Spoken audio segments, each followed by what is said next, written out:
I had my doubts about the day from the moment I woke up. The sky was gray, typical for late autumn, and there was a chill in the air that seemed to seep through the windows. I was scheduled to interview the state governor, an opportunity any journalist would kill for, and yet, I was uneasy.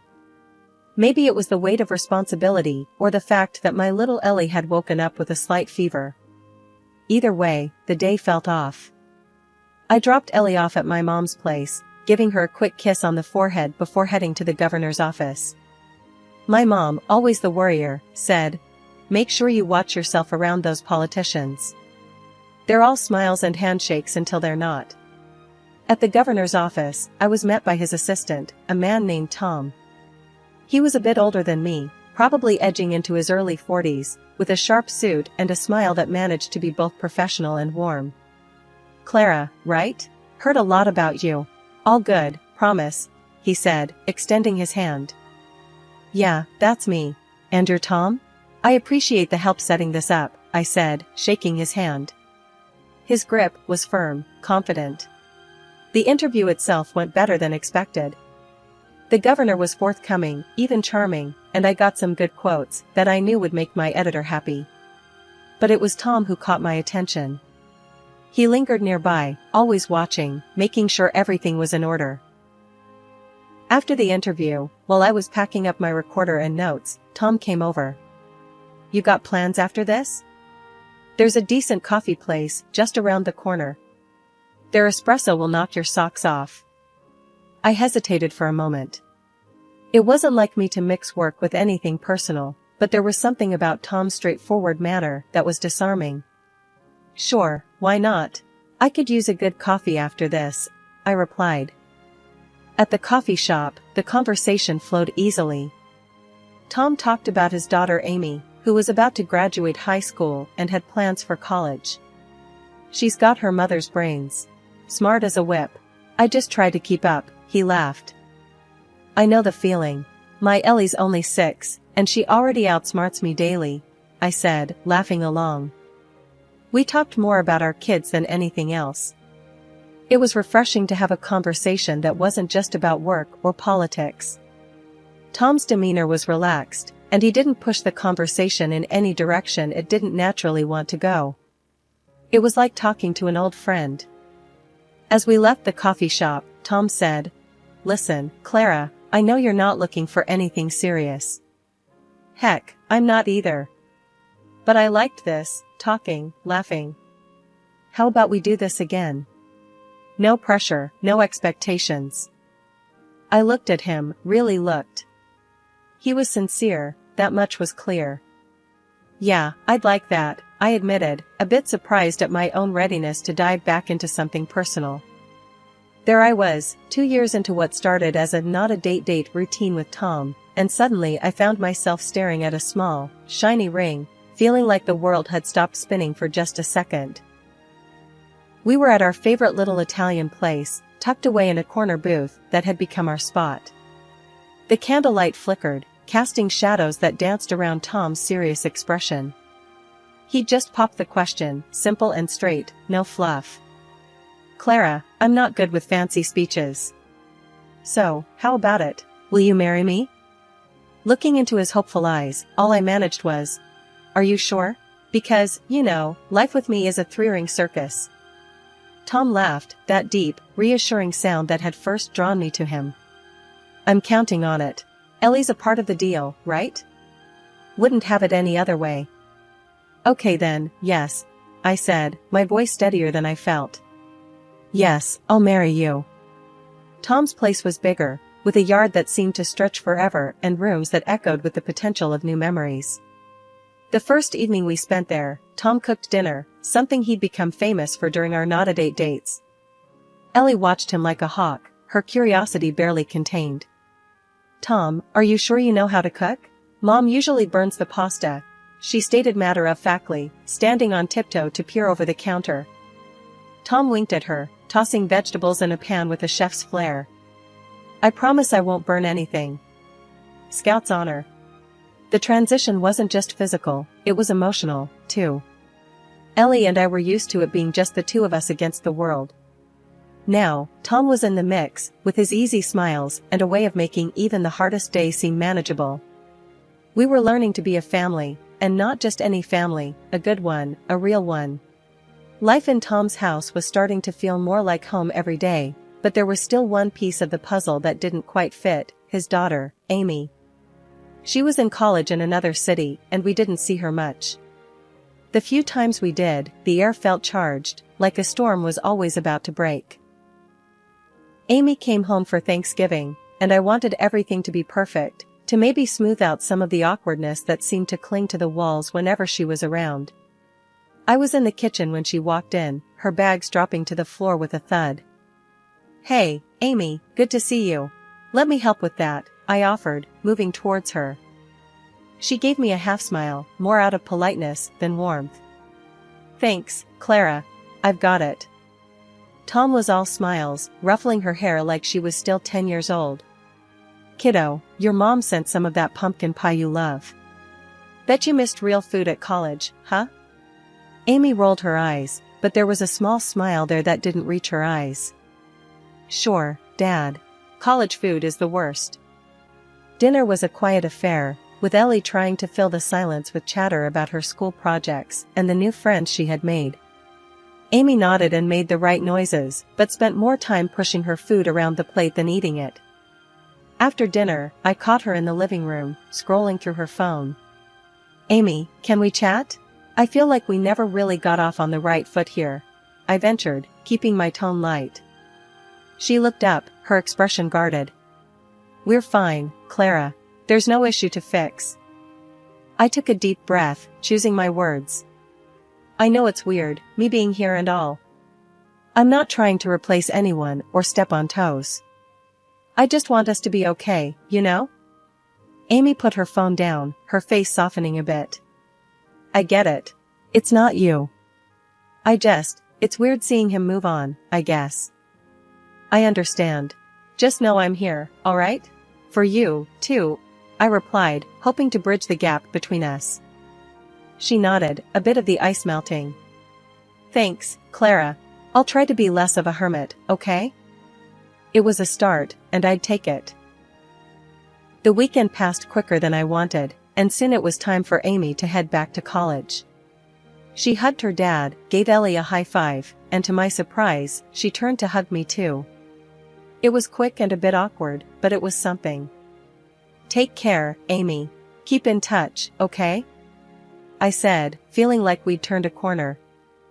Ellie, who had been unusually quiet, tugged at my hand. "Is Amy mad at me? She doesn't talk much." I knelt down to her level, smoothing back her hair. "No, sweetie, she's not mad. She's just used to being on her own. We'll keep trying, okay?" Navigating new family dynamics was never going to be easy, but I believed in us. With patience and a lot of open hearts, I hoped we'd find our way to being not just a family by name, but one in spirit too. My job as a journalist meant erratic hours and sudden trips out of town, but Tom had stepped up in ways I hadn't even dared to hope for. He picked Ellie up from school, made dinner, and seemed to genuinely enjoy the rhythm of our new life together. Initially, Ellie was thrilled, always chattering about her day on the ride home, eager to show off the little projects she'd done in class. "She's really taken to you, Tom," I told him one evening, watching them assemble a puzzle on the living room floor. He looked up, a smile creasing his eyes. "She's a great kid, Clara. Couldn't ask for a better stepdaughter." But a few months in, I noticed a shift in Ellie. She became quieter, more reserved.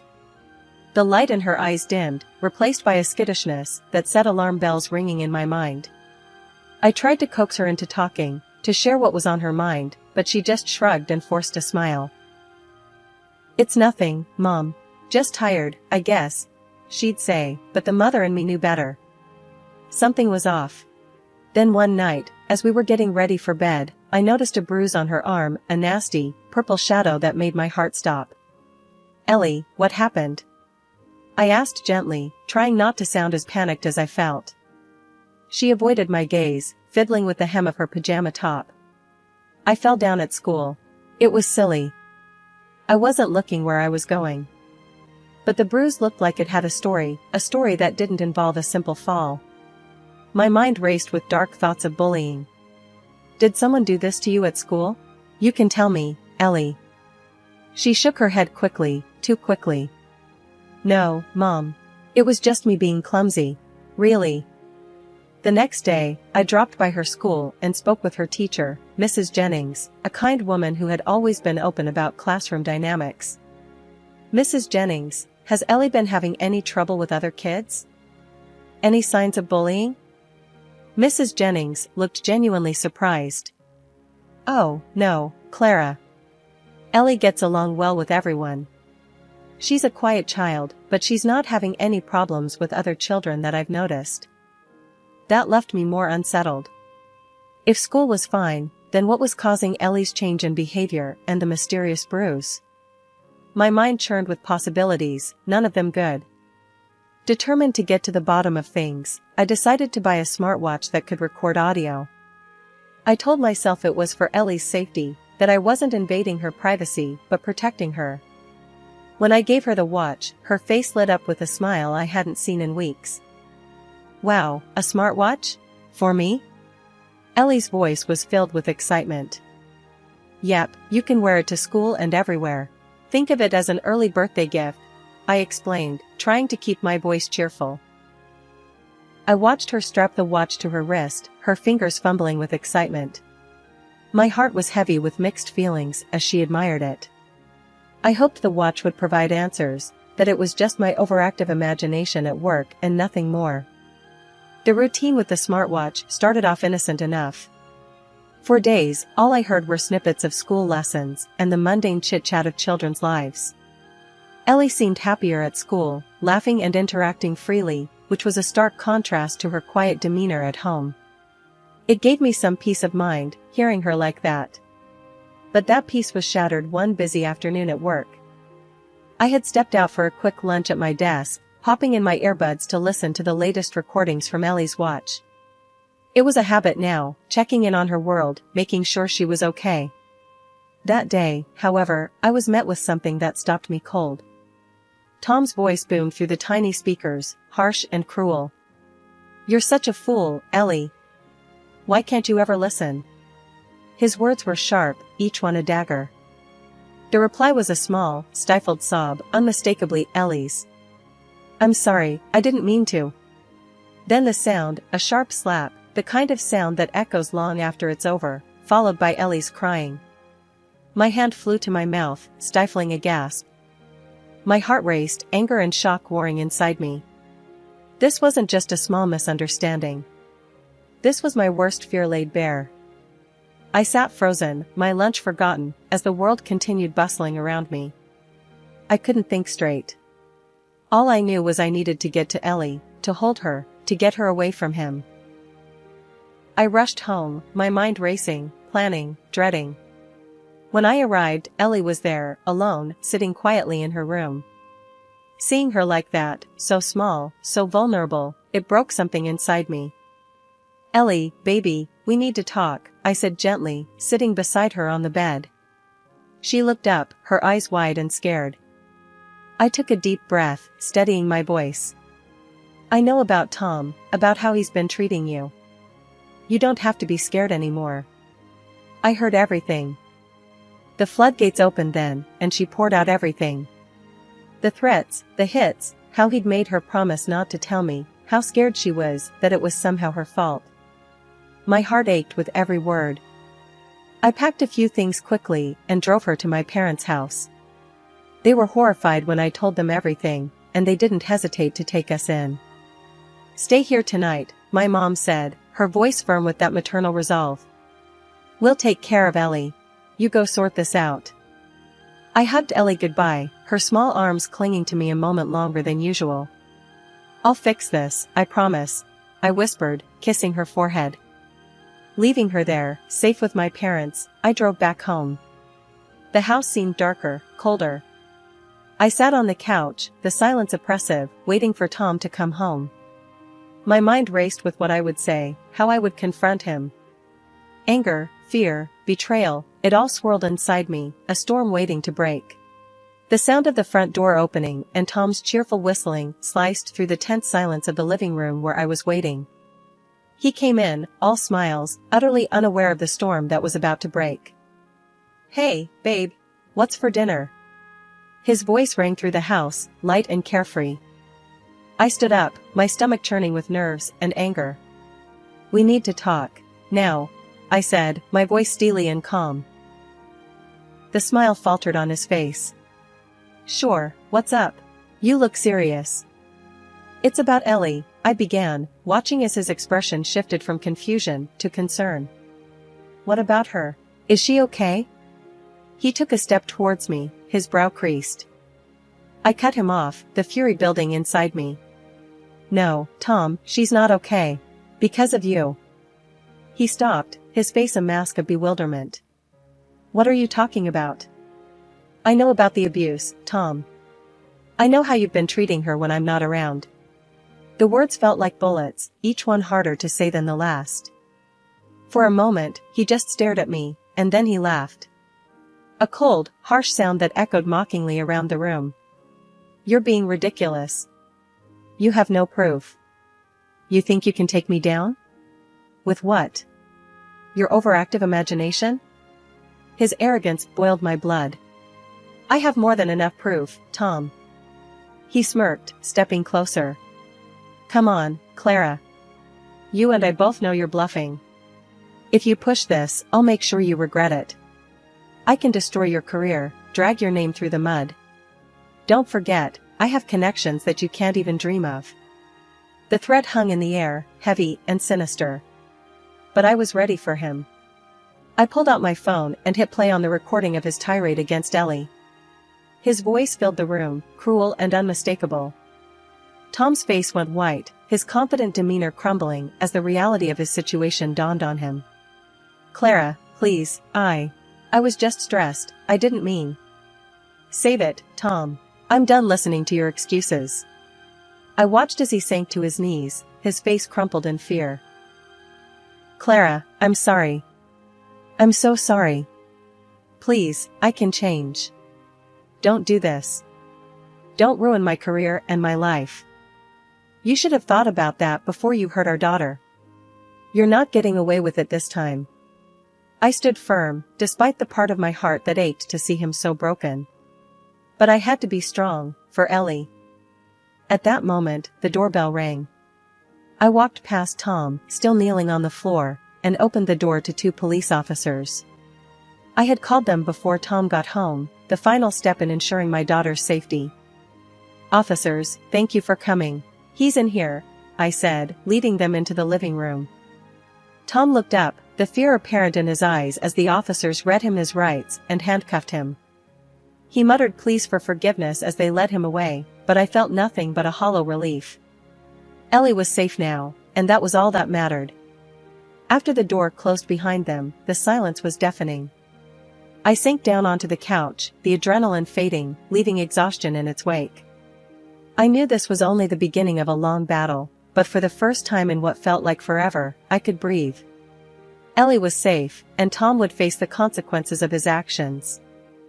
It wasn't long before the news exploded, splashing across every headline and becoming the talk of the town. But nothing prepared me for the knock on my door early one morning, just as the chaos was unfolding. I opened the door to find my first husband, Michael, the father of Ellie, standing there, his face etched with concern and a hint of anger. Beside him stood his lawyer, a sharply dressed man known for his ruthless courtroom tactics, his reputation preceding him. "Clara, we need to talk," Michael said without wasting a moment, pushing past the formalities as his lawyer followed suit. I sighed, stepping aside to let them in. "I guess we do." Once we were all seated in the living room, his lawyer, Mr. Davidson, wasted no time. "Clara, Michael here is very concerned about the welfare of Ellie and how this scandal could affect her. We want to ensure that her interests are protected, legally and financially."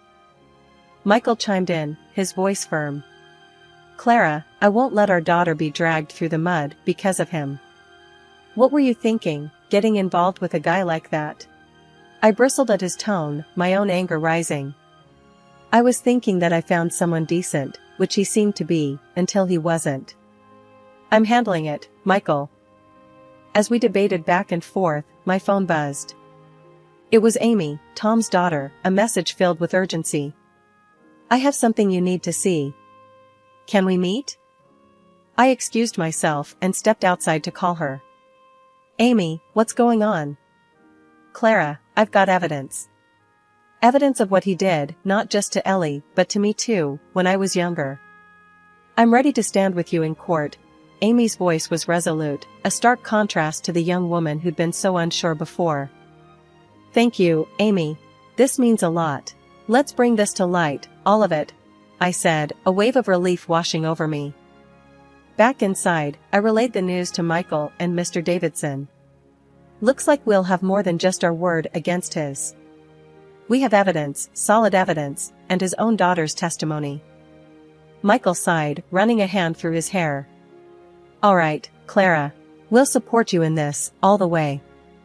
Just make sure it's handled with Ellie's best interest at heart. The court date was a spectacle, with reporters swarming the courthouse. Amy took the stand, her voice steady as she recounted years of hidden abuse. The evidence she provided was undeniable, the impact on the courtroom palpable. When the judge finally passed the sentence, it was more than I had dared to hope for. Tom was found guilty of child abuse and domestic violence. The judge awarded a significant fine in favor of both me and Amy, and Tom was sentenced to prison. His political career, his reputation, everything crumbled in the wake of his actions. The fresh start was exactly what Ellie and I needed. After everything that happened, buying a new house felt like claiming back a piece of ourselves that had been lost in the chaos. The house was smaller, cozier, a place where the shadows of our past couldn't reach us. Moving day was a mix of laughter and hard work, with boxes labeled Ellie's stuff outnumbering everything else. Mom, can I paint my room purple this time? Ellie asked, her eyes sparkling with the sort of excitement that had been missing for too long. Sure thing, kiddo. Whatever you want, I replied, grateful to see her so happy, so full of life again. We spent that first night on the living room floor, surrounded by boxes, eating pizza, and planning out what we'd do with each room. It was perfect, just the two of us, and yet, there was a new addition to our little family dynamic that I hadn't anticipated. Amy, Tom's daughter, had become a fixture in our lives. After the trial, something shifted between us. The shared trauma had bound us together, and she started coming around more often, helping with the house, bringing over books she thought Ellie would like, or just hanging out, talking about everything and nothing. Clara, you really didn't have to redo the guest room just for me, Amy said one afternoon as she helped me peel off old wallpaper. It's not just for you. It's your room, whenever you need it. Your family now, Amy, I said, and I meant it. She smiled, a little watery-eyed, and we went back to our task. In a twist I never saw coming, Michael, my ex-husband, started showing up too. First, it was to drop off Ellie or pick her up, but then it became coffee visits, then dinners. We talked a lot, about Ellie, about our past, about how we could never have imagined our lives intertwining like this again. Clara, I appreciate you letting me back in, after everything, Michael said to me one evening as we sat on the new deck, watching Ellie and Amy chase each other around the backyard. Michael, we're navigating through uncharted waters, but I think we're doing just fine, I replied, the ease between us a pleasant surprise. The relationship with Michael evolved, slow and steady. We were parents first, friends second, and if there was a hint of something more, we let it grow at its own pace. Ellie thrived in the new environment.